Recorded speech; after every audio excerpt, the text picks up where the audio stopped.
I'd like to call to order the October meeting of the Morrisville Planning and Zoning Board. Michelle, any changes to the agenda from your side? No. Okay, thank you. Do I have a motion to approve the agenda? Make a motion to approve the minutes. Second? A second. Okay. All in favor? Aye. Aye. The motion carries. So anybody looked over the minutes from the last meeting? Anybody have any comments or concerns? Changes? No. Have a motion to approve? Motion to approve. Second? Second. All in favor? Aye. Aye. The motion carries. Also, and I apologize, I should have covered this, Josh is the voting member this week. So we'll be back in. Is that an issue? I am a voting member this week. Yeah, right? Oh, all right. Yeah. So I guess we can move on to 4, the Morrisville Smart Shuttle update.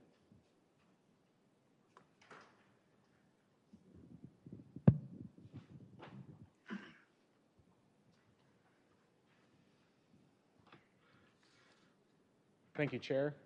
My name is Caleb Allred, your transportation planner. I'm managing the Morrisville Smart Shuttle program. And today we just want to bring you an update of the program and its, how it's doing after launch. So the Morrisville Smart Shuttle is an on-demand app-based service. So what that means is that you will book a ride to and from specific nodes around town, and you'll use the Morrisville Smart Shuttle app to book those rides. As I said, there are 15 locations around town you can book rides to and from. We call them nodes. They look very similar to bus stops, and that's where you will go to get your pickup and drop off. Service hours are Monday through Friday, 7 to 9, Saturday 8 to 8, and Sunday 8 to 7. And just to show you all the node map, what it looks like, so we do service a bunch of different locations around town. With the only location outside of town is our regional transit center, which is up in the Research Triangle Park.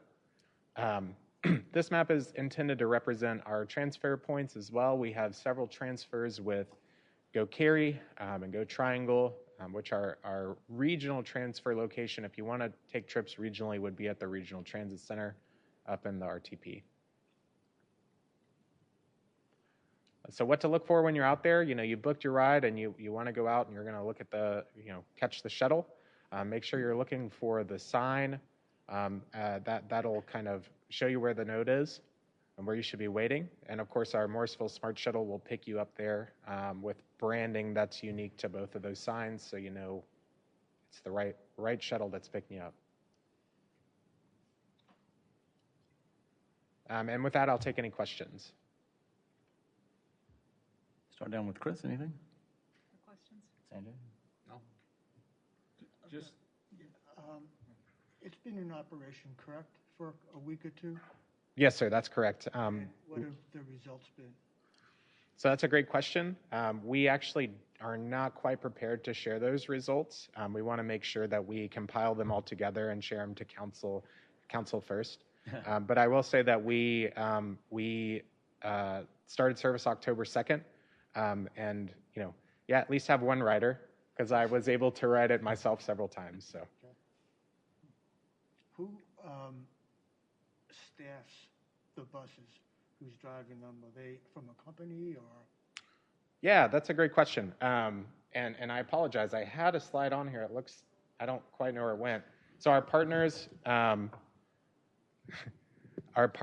are Go Cary.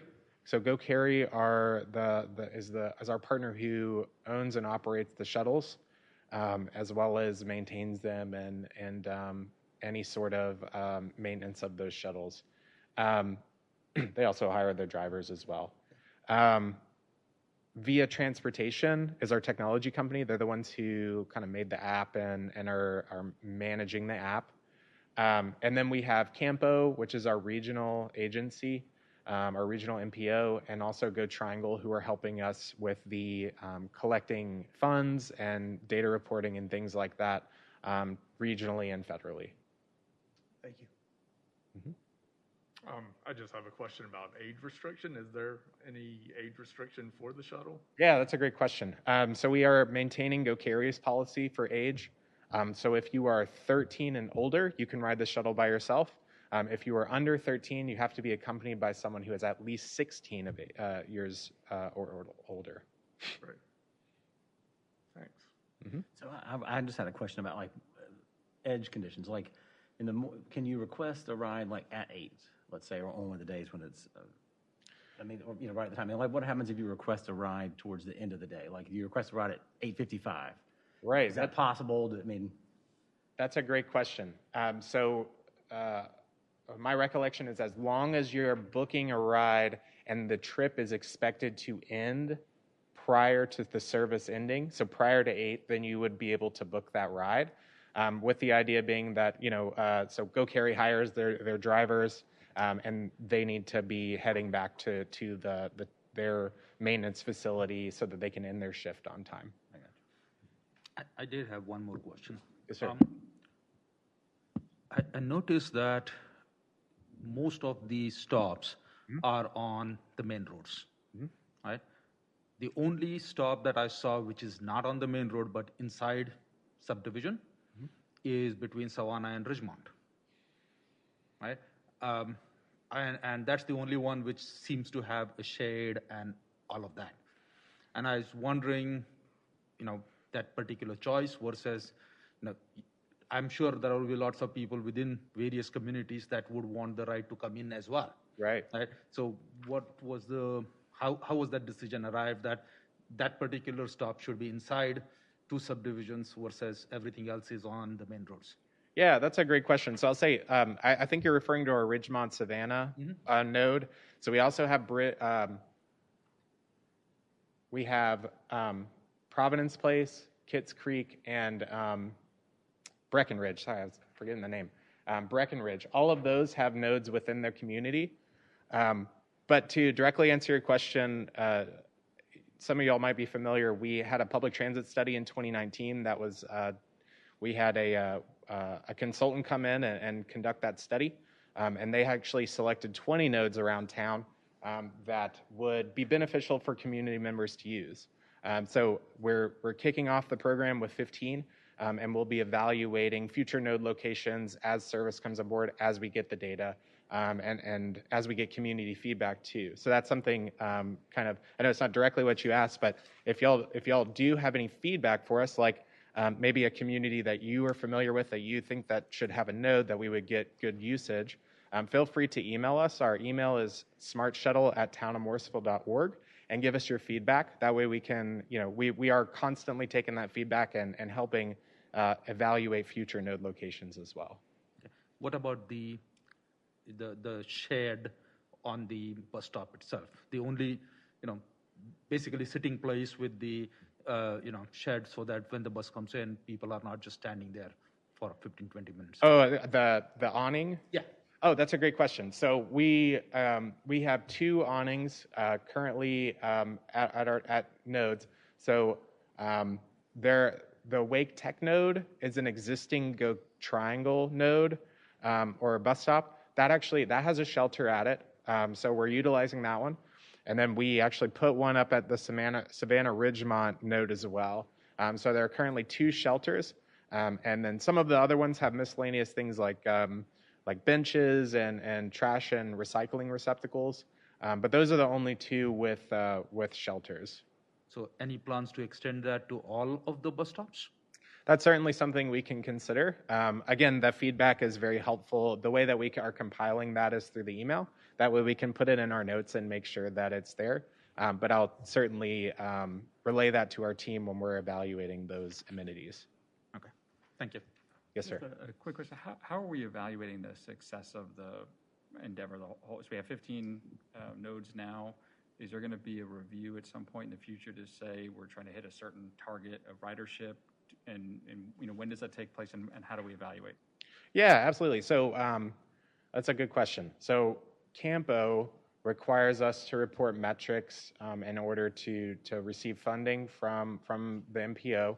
I can't remember off the top of my head what those metrics kind of thresholds are. They are ultimately, we will be required to meet those thresholds in 2 years. So we have some time to do that. I'll be honest, I don't quite know what the thresholds are to evaluate the success of the service.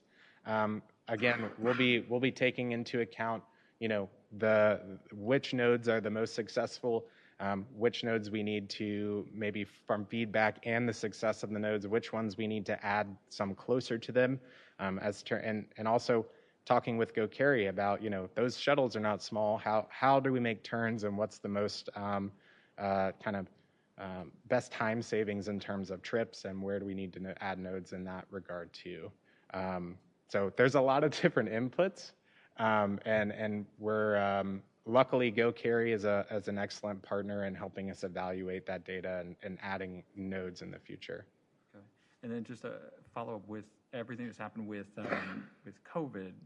Has that adjusted any of the original metrics that you had around what successful ridership looks like, and did that adjust over the next 6 to 12 months if this is a 2-year study? Yeah, that's a great question. My understanding is that it hasn't changed the metrics at all in Campo's formula. Those metrics are intended to be achievable. So I think it's something that I don't want to predict anything. But I'm hopeful that we'll be able to hit those metrics, and I don't think that COVID has impacted those metrics at all. Okay, thank you. Mm-hmm. Are the vans wheelchair accessible? Yeah, they are. They're wheelchair accessible, and they have bike racks on them as well. So if you happen to have your bike with you, you can throw it on the front. And we have some videos on our website too of how to utilize the bike rack and how to use the service generally. So if you are thinking about using it and you want to know more, feel free to check out our website. And what's the maximum capacity? 16 seats. Anyone else? All right, thank you very much. Thank you for your time. A point of clarification, who's not voting? Who's the non-voting member this evening? Josh is voting, I'm sorry. Who was not voting? Josh, he is the voting member. Replacing who? Well, we don't have anyone in that seat right now. Right, we're down one, correct? Yes. We still have a vacancy. We have a vacancy. And so you two are alternating and filling the voting spot. Oh, so I'm not a voting member. Not this week. You were the last time. Well, yes, you are a member now. Yes. Yeah, that's so. Okay. Yeah. Right. Okay.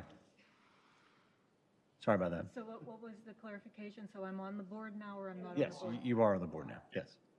Okay. So item 5, public comment that's not related to item 6. I don't believe we have anyone, so we can move to item 6. All right, good evening.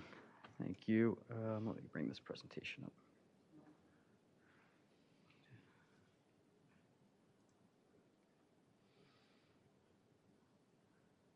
And do we need to swear in? Jill? Yep.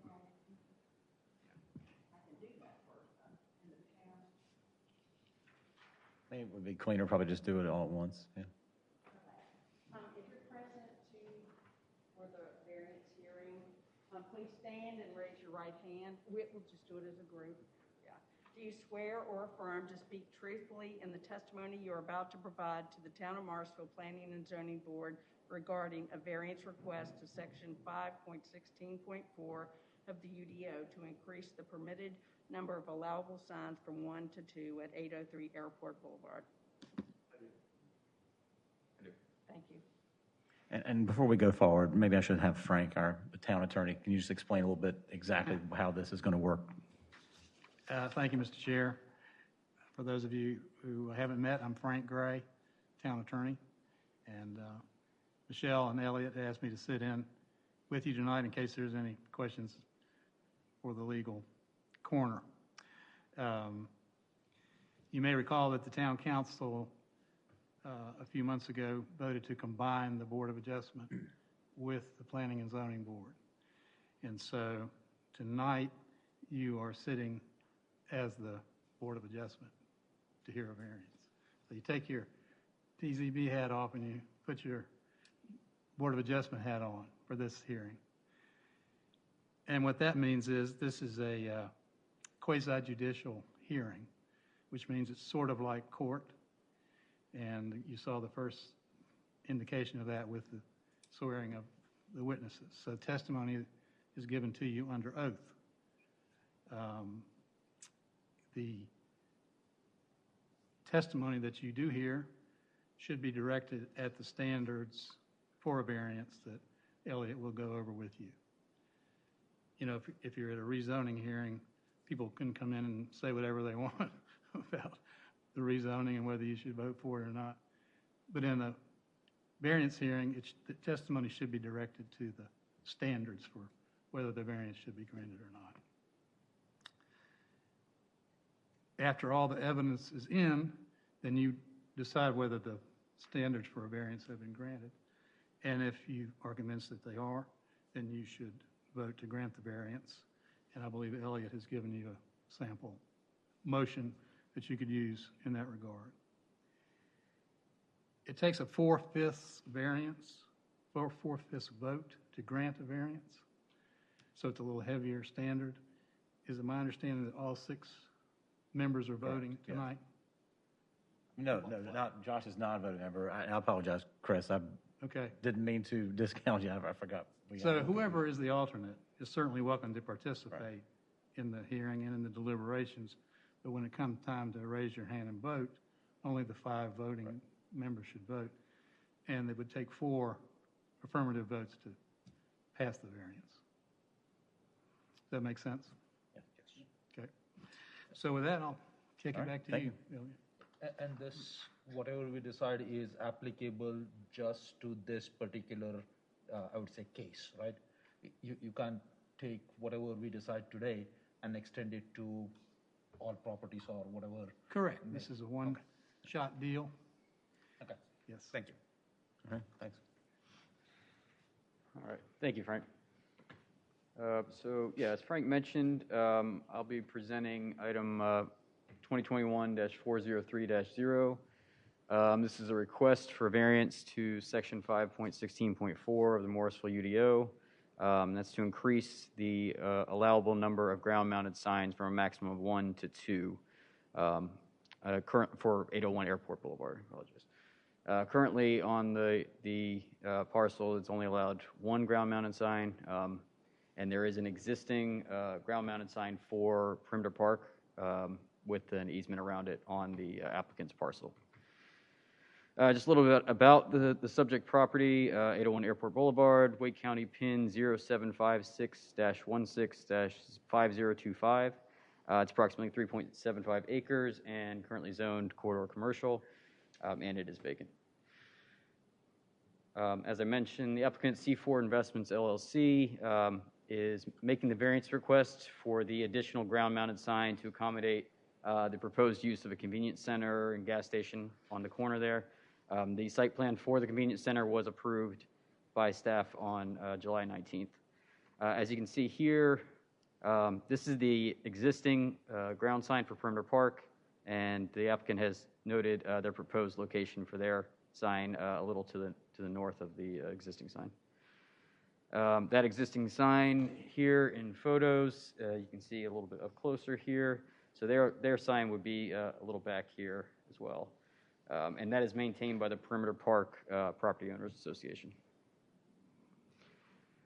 So the variance standards, the applicant must demonstrate through competent material, substantial evidence and testimony that the application complies with the applicable standards of the UDO.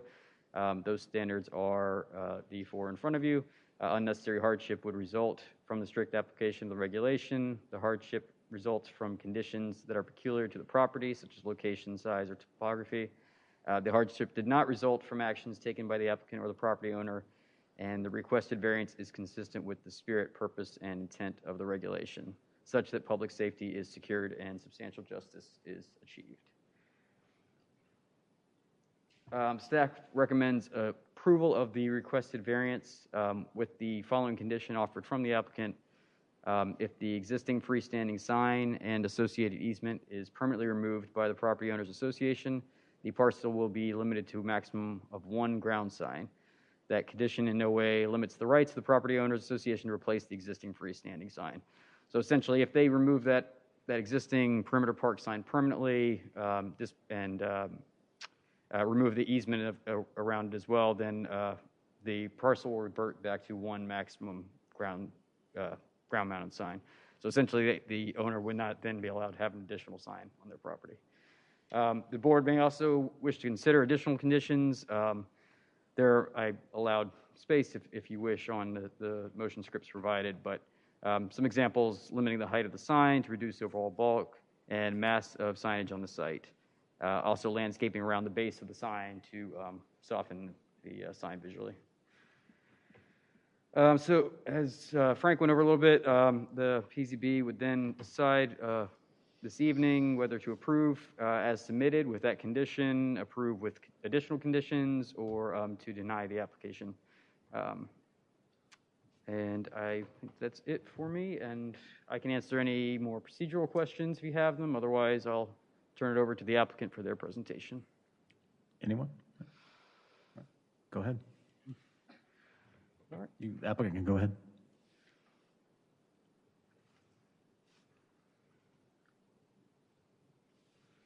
So Chris, you can use that mic there. Yep. Just let me know if you want me to scroll to the next Okay, slide. great. Thank you. Good evening, board. Nice to be with you this evening. Come a little. Can you hear me okay? Yeah, I just want to make sure that she can hear you later when she's trying to put all this in there. Great. Yep. I'm just going to try to juggle my notes here and not knock the microphone over at the same time. So, pleasure to be here. My name is Chris Bostic. I'm with Kimley Horn and Associates. I'm a professional engineer in North Carolina. Working on this project. I've been working with town staff for a good bit of time on the project, and appreciate the efforts that they put together this presentation tonight, and just wanted to go into a little bit more detail on the project. Also here with me tonight, Brad McGinnis. He's with C4 Investments, and if needed, he can answer any questions that you may have also. But good to be here tonight.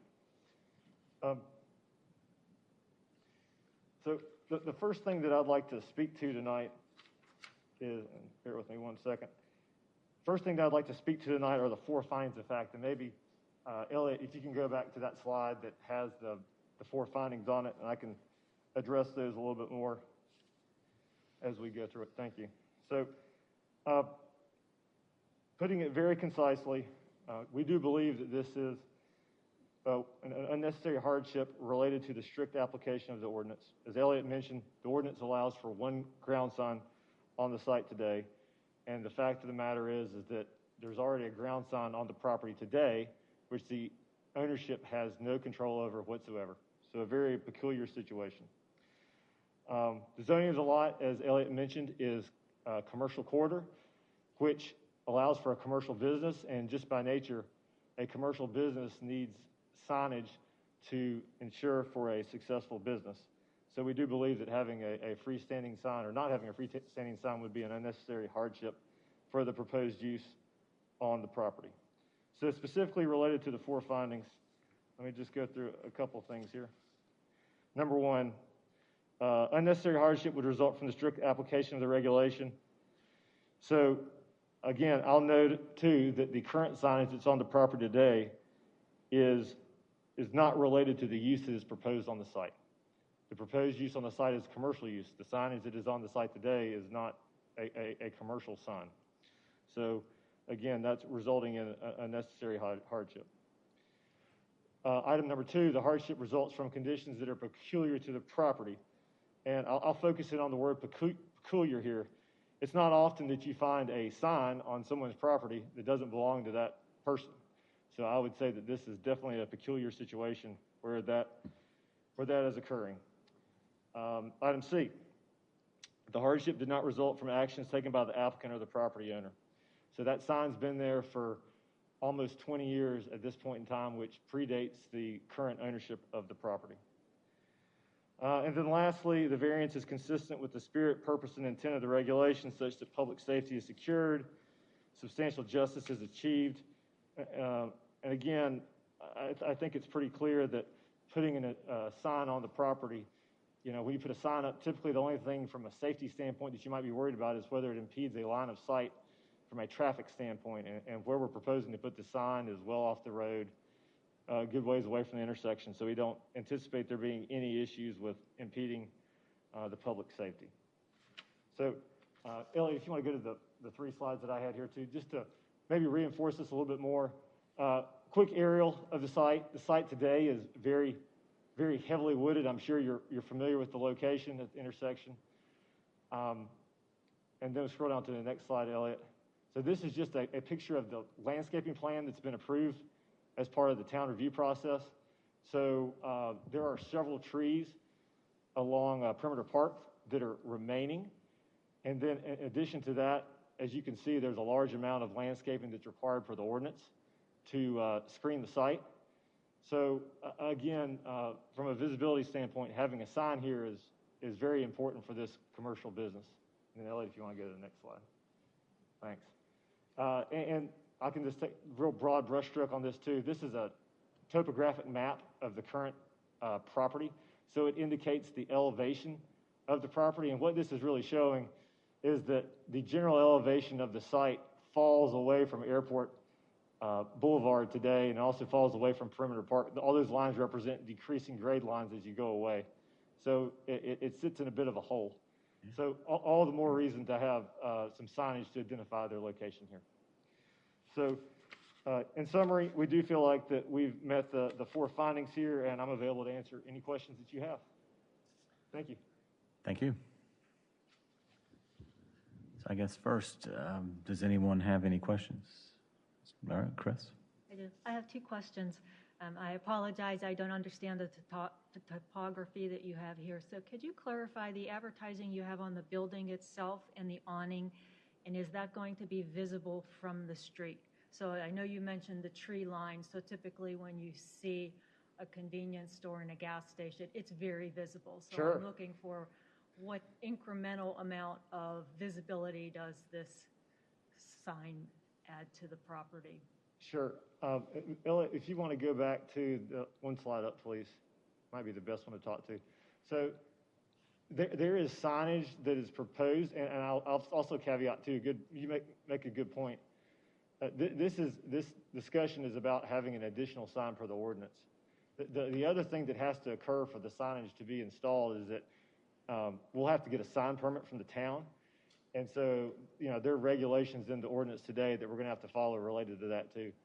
But what is proposed is to have some identification signage on the Perimeter Park side of the building, so the bottom side of the building on the screen.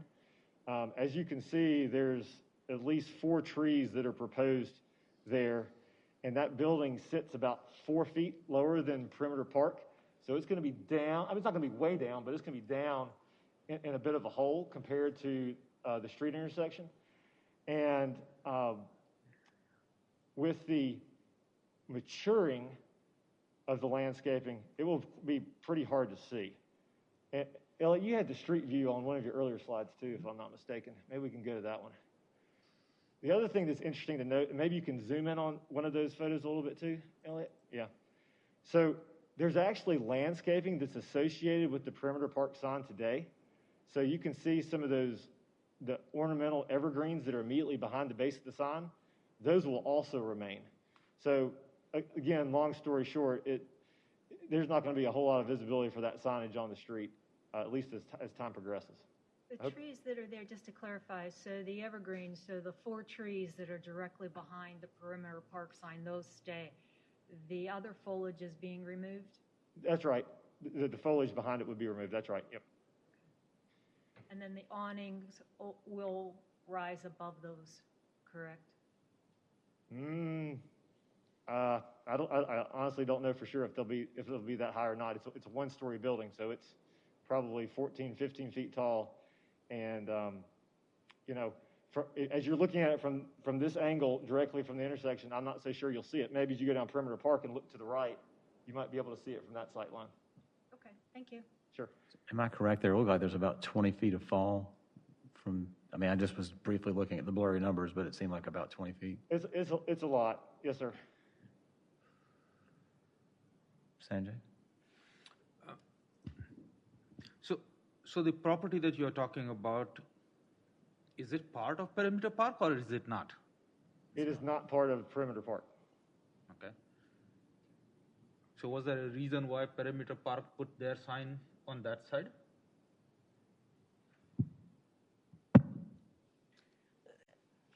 As the applicant indicated, that sign has been there for a number of years. I don't know exactly how many, but I think that this was originally intended to be part of the park.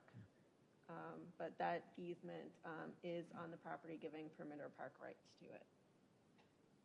So, yeah, I mean, just based on my own sort of local history, that probably has been there 30 plus years, and things were done a little bit differently 30 plus years ago, as far as, you know. I actually used to work for Duke Realty, who owned Perimeter Park for a while, and they were trying to sell that land or had looked at it or something that has had a lot of history. So it is at the entrance there, but it is a separate parcel. Okay. No more questions. Okay. Tim? I want to ask you a few questions about the easement, and they might be questions that, Michelle, maybe you can jump in. But do we know, is it owned by a company that is associated with Perimeter Park?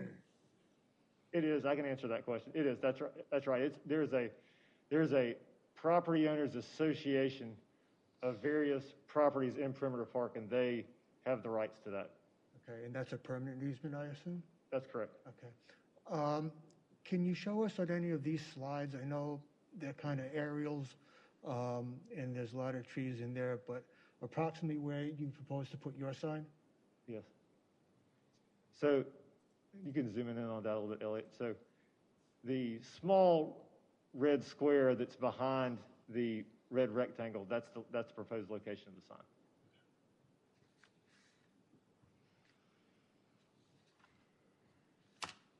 Have anything else? Josh? Yeah, I have a couple of questions. Currently, you're proposing a 15-foot sign, or the applicant is proposing a 15-foot sign. Do you feel like that if we put a condition on passing this variance that would restrict the business? And if so, why? Yeah, so you're asking the question if you restricted the height of the Yes. sign, is that what you're asking? Yeah. So, yeah, sure. So the ordinance allows for a maximum height of 15 feet. And, you know, because of I would tell you that because of the amount of landscaping that's going to go out there, and also because of the amount of topography, even having that sign just a few feet off the road, it's already going to sit a little bit lower than the road is. You know, we're looking to have it visible. You know, if I would say that you got to keep that in account. I would say that we're very hopeful that we could have 15 feet for it. I would tell you that if you came back and said, well, you know, 10 feet, I'd be like, oh, that could be problematic. I don't know what that number is. Certainly 15 feels like that's what it's allowed, and that would give it a better chance of being seen. That's what we're shooting for. I know there's some gas stations to the north that are closer to 40, and they're more consistent with. They have signs, I believe, that are that height. Do you know the height of the gas stations to the south that are adjacent to 54? The height of those signs? I do not. Maybe staff could opine on that, or but I'm not aware of what the height of those signs are. No. Does anyone on the Height of the traditional, where the gas prices? Yeah, Yeah, I mean, that's sort of the question. I mean, I think, you know, what the typical height of that sign is, and is that what you're proposing, basically, for that? Correct. That's right. Yeah, I think that the height that is proposed is similar to what has been allowed previously in town. And again, I do think that I'm aware of some of those gas station locations. Some of those are not in locations where the topography falls off. Some of them are where they sit right at the intersection, right? A lot of those, you drive by them, they're right there in front of you. So again, we do feel like height is an important aspect of what we're asking for tonight. And I guess, It's 17 inches, 17 feet above the ground, the typical gas station signage. okay. And I guess also, maybe the staff can answer this, the property to the east, to the west of this location, what is the zoning for that property? Because I saw that it looked like it was zoned differently. Yeah, the property to the west is, I think it's O&I office. And what is the maximum height for that zoning? So I believe you said the property to the west? To the west, yes. I believe it's zoned town center commercial. There, we can find out. The reason I ask is because I just want to make sure we're consistent with the area. If we're allowing for this variance, if we're approving a variance, I want to make sure that area is as you drive through, I mean, it's lush with trees as you pointed out, which is nice. I want to make sure that it's consistent with the area itself and that this is zone corridor commercial, but the area that immediately is adjacent, if we're allowing for a variance, I want to make sure that it is consistent with what the town of Morrisville is looking for. Right, but do remember, we're not changing the zoning. The zoning's already there. Correct. Everything, we're just deciding whether to allow 2 signs on this property. Right, absolutely, I understand that. I just want to make sure that it is in keeping with the overall look that the town's going for. Oh, apologize, you are correct. It is office institutional to the west. Is the sign, I think I saw a rendering of it earlier. It's not a billboard sign, is it? No, so it's a ground sign, so it has a continuous base that extends up. So it's not sitting on a pylon or posts or anything of that nature. Okay, thank you. And Member Michael, in the corridor commercial district and OI district, which are the 2 zoning districts adjacent to the site, the maximum permitted sign height is 15 feet. For both? Okay, thank you. Yeah.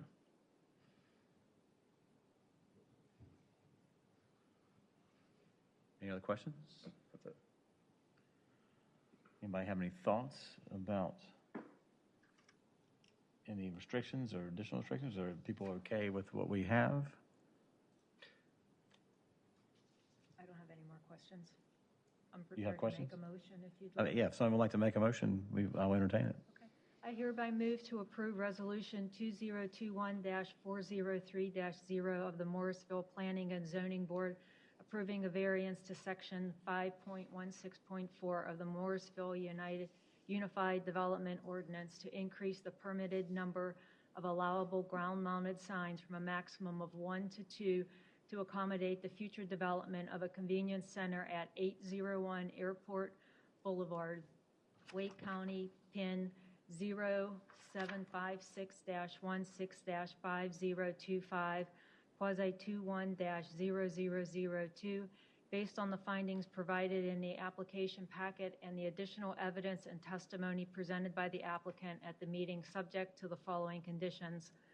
1, if the freestanding existing sign and associated easement is permanently removed by the Property Owners Association, the parcel will be limited to a maximum of 1 ground sign. This condition in no way limits the rights of the Property Owners Association to replace the existing freestanding sign. Do I have a second? I second. Any discussion? All in favor? Aye. Aye. Any opposed? All right. So the motion carried unanimously. Thank you very much. All right, thank you very much. Okay. So new business, the discussion of an invocation. So, we've had a couple meetings where we didn't have, or we did not have enough people here. So we didn't want to make any decisions like this without anybody. And we had brought this up before because we have not been doing an invocation during the time that we were doing remote meetings. So the question then arose is, do we want to do an invocation going forward? So far, I think most people, no one has necessarily been strongly in favor or opposed. So I guess the question is, what are people's thoughts? Do we want to just continue doing it because we always have? Do people want to do them? I guess what are people's thoughts on that? I guess from a point of order, we already did vote and we agreed to do an invocation. And we were going to have some discussion around what should be included in that invocation. So are you changing that direction? We did vote on it and we had a passing motion. So as of right now. Okay, so I would like to, I guess, reopen that because I've heard from several people that they didn't feel like people were prepared. And so, yes, if we want to have an invocation and everyone is wanting to do that because they want to do that, then that's fine going forward. But yes, I mean, at least the feedback that I've received was that people weren't really necessarily for it, but felt that they just want to do it as we've always been doing that. I don't know what you mean by feedback. We voted. So if you'd like to have So I received feedback from several other members. We have some examples provided of what should or should not be included, and maybe that's the direction you want to go, or you could have another vote. But we voted and it did move forward. So if you had post discussions and people changed their mind, then that would need to be brought before the board and have well, then I would like to have a full and complete discussion and everyone vote and not just decide to do it because it was done before.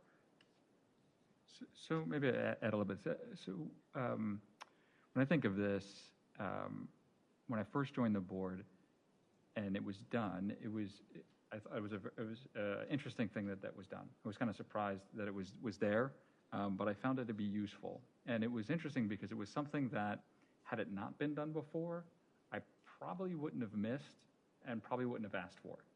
But then, as Peter did that, I found really 2 points of use for it. So the first is for me, it gave just a pause point to the day.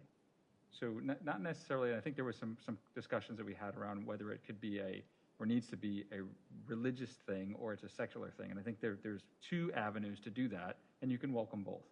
But what I found really helpful was it was a pause point on the day. All of us are insanely busy, and we go from meeting to meeting to meeting and obligation to obligation. And for me, it was nice to just put all of that aside and say that what we're doing tonight in this forum is really not about us. It's about the work and the service that we do. And just acknowledging that for a couple of seconds, I found to be useful.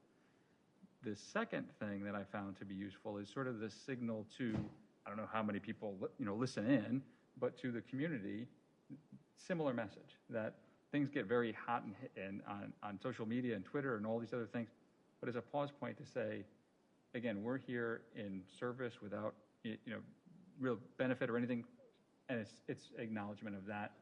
We're looking to serve as best we can and doing that. And I think those 2 things I found to be helpful, and just spending 30 seconds acknowledging it is valuable in my view. I think at our last meeting where we discussed this, I was somewhat non-committal. I have a stronger opinion about it now after having thought about it. And I'm going back to when I first started serving on the board, and Peter asked me if I would like to give the invocation. And I said no. I didn't want to say no to him, but I had to because it's really not something that I'm comfortable with. And I think there might be a lot of people in the audience or maybe even on the board who are not comfortable with an invocation, specifically a religious invocation. The second thing I'll say, and I didn't know this until Tuesday, that the town council says the Pledge of Allegiance. Mm-hmm. They don't have an invocation. So I would wonder if that is something that we could do. Okay, thank you. Josh? I'm indifferent either way on this issue. I mean, my point has always been that as a government body, we should not mix religion and the state of affairs together. I agree with things Tim said, that we could take a pause and remind ourselves why we are here on the board and what to do. But to me, that doesn't have to be in the form of an invocation. Right?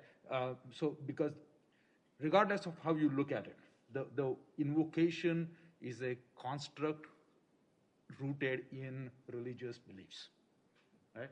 And no matter, I tried, when Peter asked me to give this invocation the first time, I was very reluctant. But then he pleaded in almost some sense that, hey, there is nobody else, would you do it? So when I gave it, I struggled to remove all religious aspects from that convocation. Right? But every time I tried to do it, it made me very uncomfortable in trying to do it in the manner he was used to doing it. Right? So if we are going to do this, I would rather have it as a means of saying, like most of our meetings that we start off with, we have an agenda. Okay, here is the agenda we are going to talk about. And maybe part of the agenda should be a reminder to all of us that we are here to, for the interest of the community as opposed to our own personal beliefs in a particular space. If that's what people want to include, sure, but not necessarily in the terms of invocation per se. Right? Like the examples you gave, Tim, right, in the email, I'm okay with that. But it could be as a reminder for all of us before we start a meeting, as opposed to having the invocation piece. I'd like to add my comments as well. I like the invocation. The document that you're referencing, I put together to clarify. I did some research of what other organizations did. For example, One Nation Under God is part of our Pledge of Allegiance. In God We Trust is part of immigration process. So although you might want to separate, it's embedded in a lot of what we do. So maybe as we take turns, we can put together options that are appropriate so that everybody feels comfortable. But I understand you're saying you don't want that at all. I do. And I don't there's want going to that be at equal all. amount. I mean, And so we find some balance. The Pledge of Allegiance absolutely covers that. I went through the trouble of pulling together many options, and I'd hope that you would go through and say some of those don't seem appropriate. I tried to find short snippets that would work and be acceptable. Tim had also written something. So we could debate this forever. I think it's really around, do we want to submit something in advance? Do we want to read something? And I've served on other boards, and we had maybe 6 or 7 approved that we took turns reading. I also was uncomfortable with some of the invocations here because they were very detailed. They were very, very religious. But I do feel it's an important part of the process, as Tim had mentioned, coming in and just separating and acknowledging why we're here, and it's for the community. And I think that is important to do that, whether it's the Pledge of Allegiance or we take that minute to just make some comments. And I'm more than happy to do it if it makes other people uncomfortable. I'm more than happy to do it once a month and circulate it in advance if that helps. But I think it's worth keeping, and it's... So I guess my sort of one, I mean, I'll just say my personal opinion is it's wrong. It's just straight out wrong to have a religious prayer before a government body. It goes against the Constitution. The Constitution has separation of church and state. I mean, we can rotate it amongst different things, but as Sanjay said, it's very difficult to do this without having some reference to some religion. We might have a Muslim person come before this board. We might have a Christian person. We may have a Hindu person. Plenty of other religions come before this board, and I just don't think it's right to have one particular, whatever it is that week, slant. Because that's not going to make, I'm going to go ahead and continue, and then we can discuss it. But you're referencing what used to happen here. Did you Right. actually go through and read? I haven't, because I'm against the whole point of it.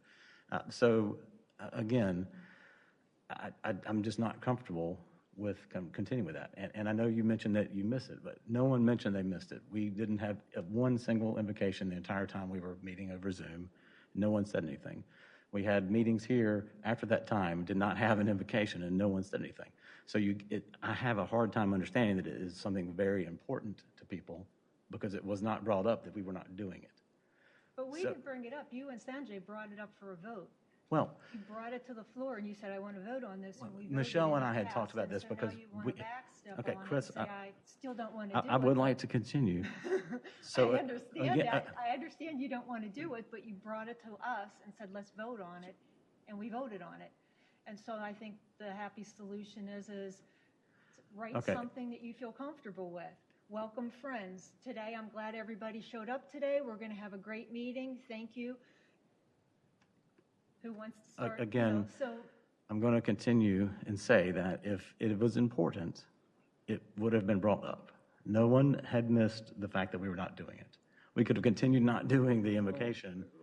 Let's not jump there, because I think there's a difference. And we spin around all the time, but there's so much pressure to get rid of all this stuff that to raise your hand and do that is also a little bit challenging these days. So I think we got to acknowledge both sides of it. There's so much pressure to get rid of everything all But the this time. is not. I mean, this is. Yeah. But I think maybe we can get to a solution here and not go around the horn. So if folks are comfortable with maybe the pledge as a different way to do this, you know, Maybe it's good enough for the town council. And I don't know, Chris, if that was acceptable to you, but yes, it is. that pause point, I think that just does maybe the middle ground of, well, let's pause before we do this meeting and just acknowledge that. And, you know, that's something that is pretty ingrained. So maybe that's a middle ground that we can get to. I mean, and I could get behind that. I mean, we are members of the United States of America. That the Pledge of Allegiance is much more inclusive than, although it has also been modified over the years, but it is more inclusive than having a prayer to a particular religion. It's not to be cheeky, but in the money it says, "In God we trust." I agree. Right? So if you want to hand over the cash, that'd be fine too, right? I understand. Christine, would you be willing to share the things that you jotted down that might be appropriate? Pardon me?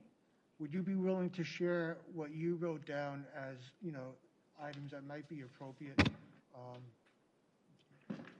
was in the, Tim's is on the backside.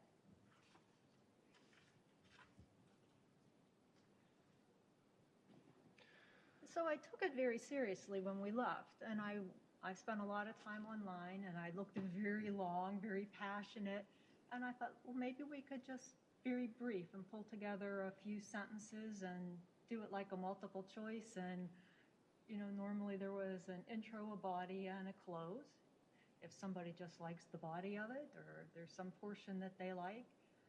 And that was how, on another board that we did it, we had some, and the city helped us with that as well. So it was an option that other Thank you communities for doing that used. research. I guess I'll give my opinion since everyone else is. And I said I was. That's the whole point. I mean, I want this to be something that we decide to do or not do. Yeah, I am indifferent. Like, I don't think it matters either way, to be honest. I tend to agree with you, Lee. I don't really, I mean, if it, again, I am indifferent.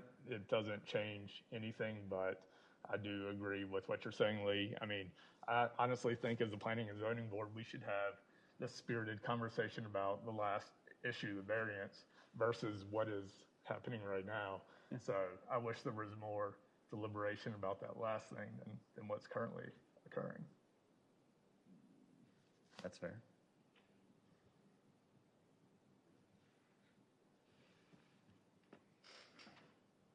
So I guess what do people want to do? I've heard 3 people say they are against it, and 2 say they're for it, plus Josh. But voting members, that's 3 to 2 on a not a vote. Well, I mean, is there a middle ground that you guys are more comfortable with? Because I mean, again, I think the pledge is a good middle ground. I don't personally, I mean, you know, we have the gavel. The whole point of the gavel is to, hey, this is the start of the meeting.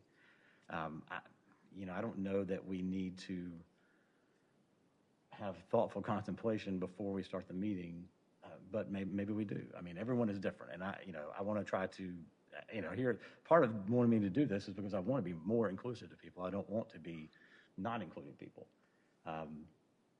So I want to try to consider other viewpoints. But again, I think to me it was telling that it went away without any notice. So I suggest then we pivot and do the pledge, because maybe that gets us to a middle ground around a start of a meeting that provides a bit of thought around what we're doing without going into individual personal religious components. Would that be acceptable for? Yeah, I mean, to me, anyone else? And Chris? Are we voting, or are we still? Well, right now we're just talking. I mean, I think we're allowed to debate and deliberate and have discussions and sort of do a lot of things before we would take a vote or not take a vote. And I don't think that if we, as far as I understand, we could have if someone was willing to make a motion, we could move on different things every single time we meet. There's no saying that we did it one time that it is forever and ever, never to be considered again. So, as long as someone's willing to make a motion, we can certainly move to change to the pledge one week and change to the invocation the next time. I mean, my feeling is we're all accommodating you. You brought it up the last time, we voted. I disagree with you. I think we've got options and we offered solutions. So if we do the Pledge of Allegiance, we're going to stand up and we're going to respect the flag. I don't want it to be, well, I'm going to do it from my seat. Of course. And then we're going to go down a whole other path of. Look, right now, I do not appreciate your tone. So again, I do not feel like people are doing this just for me. No one was doing this and no one wanted to do this when we weren't doing it. And I think it's pretty clear that at least 2 people have said they didn't feel comfortable coming out and saying it before, but they were against it. So I think that is pretty clear that there is plenty of pressure on either side here. So it is wrong for you to sit there and say that somehow this is accommodating me. I mean, I brought it up because I'm not afraid to bring it up because I feel like this is something that should be brought up. And I think I've got other people who have said in the past that they were not for it, but didn't want to bring it up. I mean, unless we've heard something different than what I've heard tonight. If I could just interject for a moment. At the last meeting when this was discussed, the direction that we received at that meeting was to continue discussion to the next meeting. And at the next meeting, we then, I believe, only had 3 members present. So it was continued to this meeting. But a final decision was not made at that initial meeting, which was why it continued to be put on the agenda. And really, the need for the motion came from the invocation being in your rules of procedure for the meeting.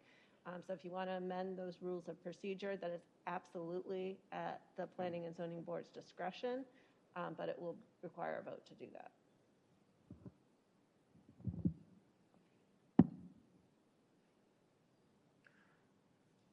So, I mean, is there any further discussion? Do I have a motion? I mean, all right, I make a motion to amend the rules of procedure to replace the invocation with the Pledge of Allegiance. We have a second. A second. Ken, second. Any discussion on the motion? Anyone else? All right, take a vote. All in favor? Aye. Aye. Opposed? Against? So that motion carries 4-1. So I guess we will need to, Michelle, we work that into the agenda and just in place of the invocation in the past?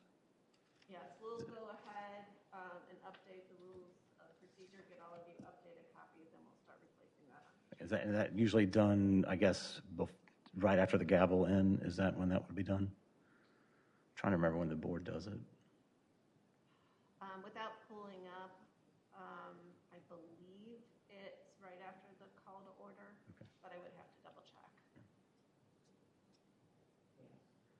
Okay.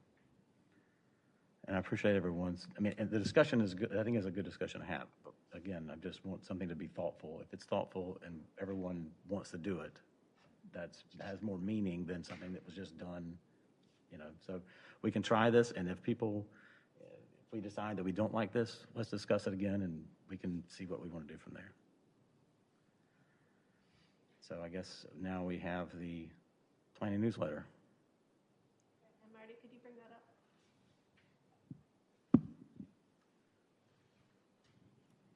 Okay, so the newsletter for both August and September, since we did cancel last month's meeting, actually pretty busy in regard to approval of new development applications. We had 4 new applications come in, one for a mixed-use development on Green Drive, one for Health Park at Davis Drive. You may recall rezoning for a medical building at 101 Holly Creek coming before you a while back.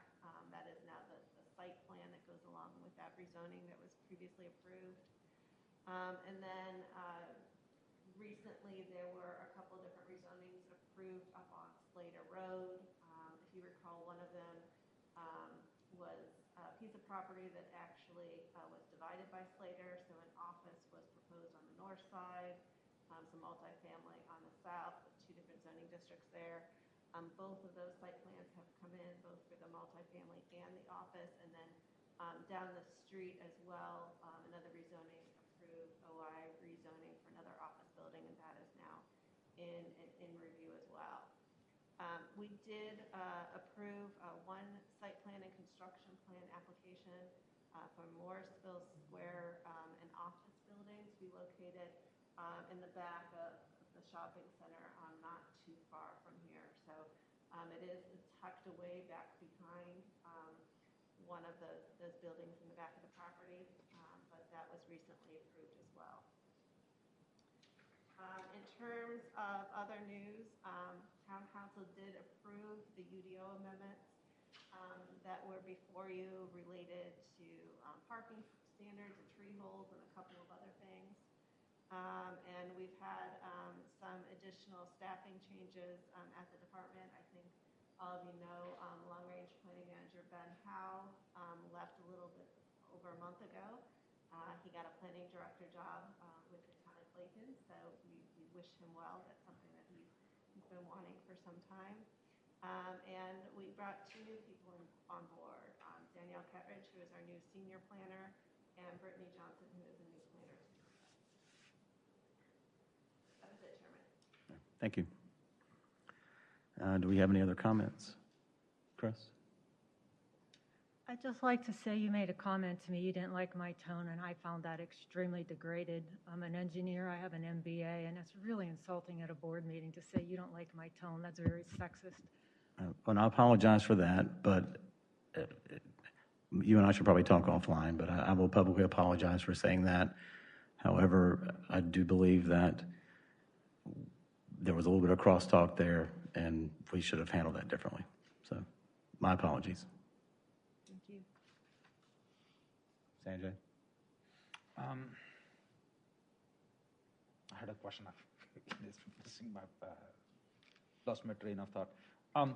Could you talk a little bit about the recent announcement about Wake Tech partnering to create a high school in Morrisville?